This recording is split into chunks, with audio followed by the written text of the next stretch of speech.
Hello, and welcome to this week's episode where I am going to talk all about social media. I think you could probably put screens in general under this, um, but specifically social media. Now, I am not a social media expert. I am certainly not a parenting expert, so it is not my job to tell you how to parent your children. This is not my goal.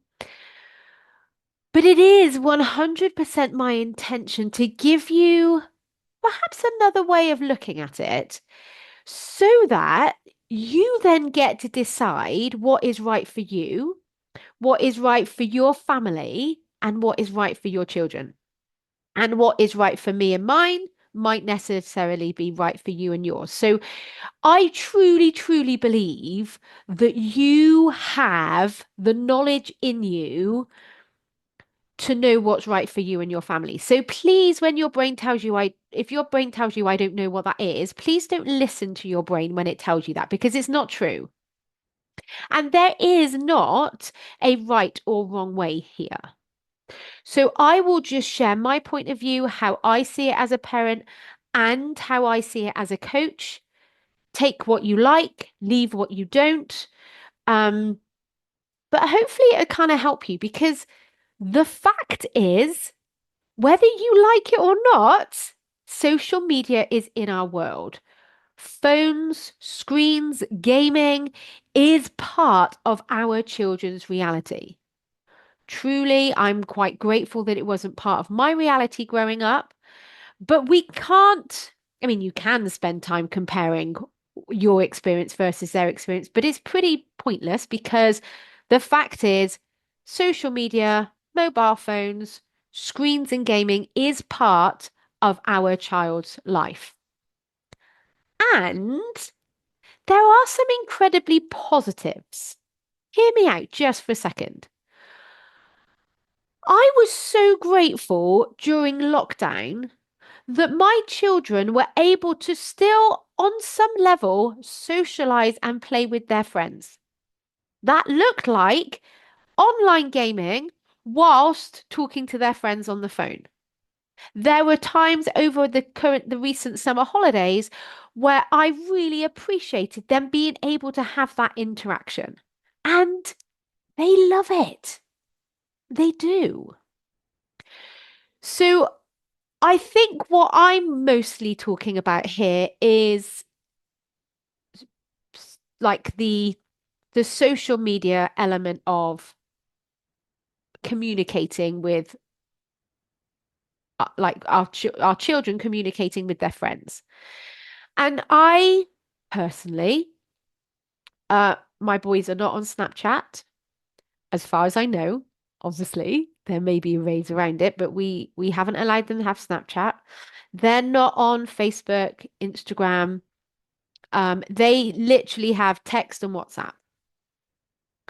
Now, I think what's really fascinating is how, as parents, we try and go to an all or nothing approach.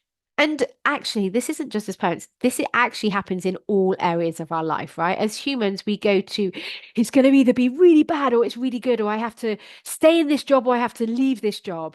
And it's the same, I think, with screens and the social media. It's like they're either on it all of the time or we're going to ban it and they're not going to have it at all ever. And there are times for that. So we were on holiday for about 2.5 weeks over the summer. We went away. I chose to be completely off my phone for the whole of it. And I didn't buy roaming for my boys, so they didn't really have a choice. But it was a screens off holiday. And my boys were involved in that decision. And I do really strongly believe that our children do have an opinion.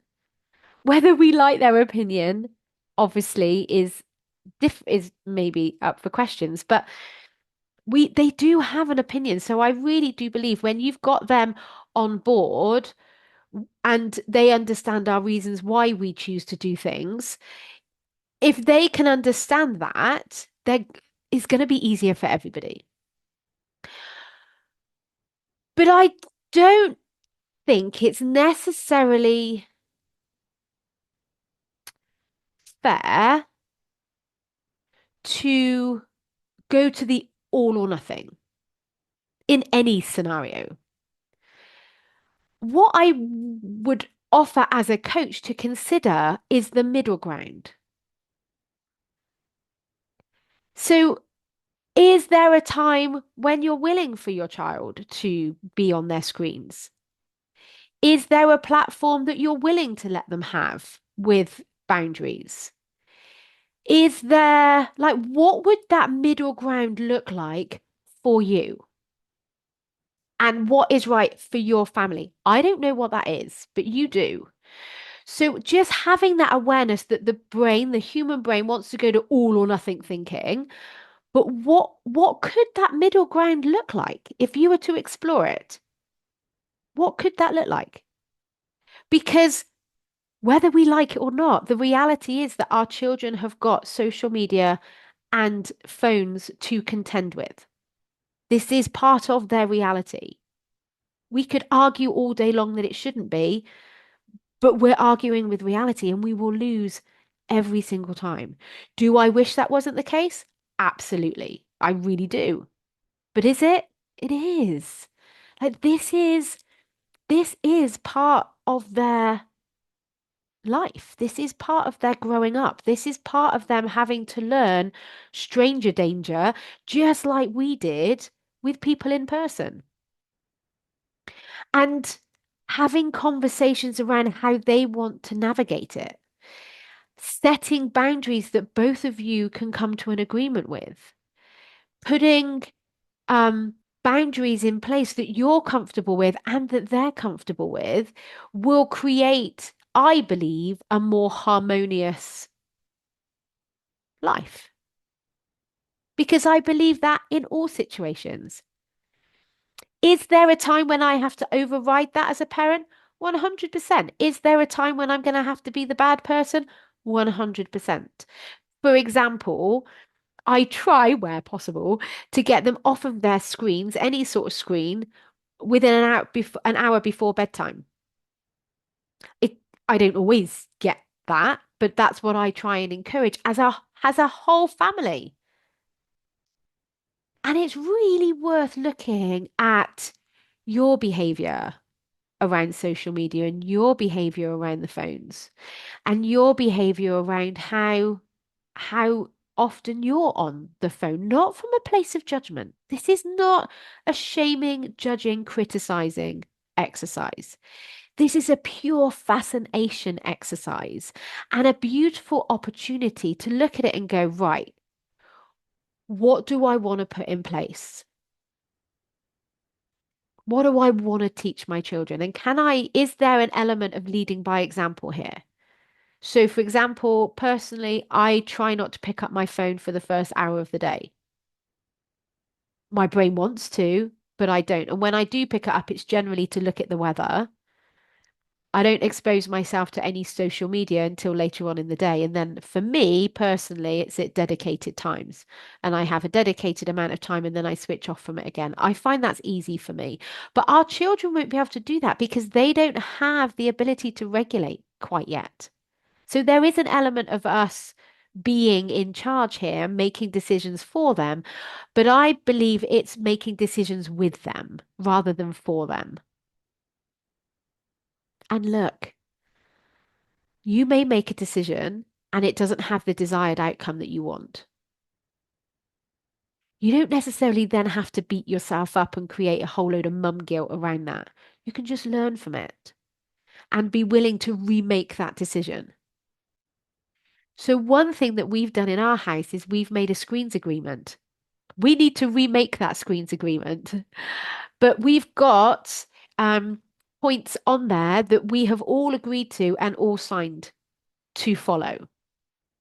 Obviously, I still have to police that, and my husband has to police that because gaming is made to be addictive. Social media is made to be addictive.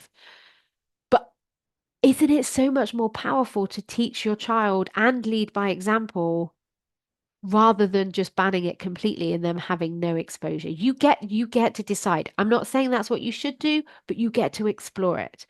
And if you've done it a certain way and it hasn't given you quite the desired outcome that you wanted, then revisit that decision. And you can do this with all the decisions in your life as well. You can redecide. And it doesn't have to be from all or nothing thinking. There is this beautiful middle ground, this place of balance, this place of learning and leading by example. Because just consider this for a moment. If you're telling your child to be off a screen, off a screen, off a screen, and then you're doing that whilst you're on your phone, I I would that would piss me off. If a boss said to me, "Hey, get off LinkedIn," and there they are scrolling on LinkedIn, I'm going to be like, "Hang on a minute, I've got something to say about that." Your child's going to be the same. But like I said, I am not telling you what to do at all. There is no right or wrong, but just consider for a second what the middle ground would be. Just consider if your child is old enough to have some sort of conversation with you, have that conversation with them. Tell them why, your reasons why you're doing the things that you're doing, and be willing to do that with them. What you do have a choice about is how you then relate to you should you not get the desired outcome that you wanted. That relationship with yourself comes into it, and how kind you are to yourself should you make a decision that didn't quite go as planned. And look, if you want to talk about this further, send me a message because I would love to help you navigate this. The fact is, social media, phones, and screens are part of our children's upbringing. What we make that mean is 100% in our control. And there are some positives to it, and there are some negatives. It doesn't have to be all or nothing thinking. You could choose a middle ground should you wish to. I really hope this helps you. Have the most amazing week, and I'll speak to you all again next week. Bye.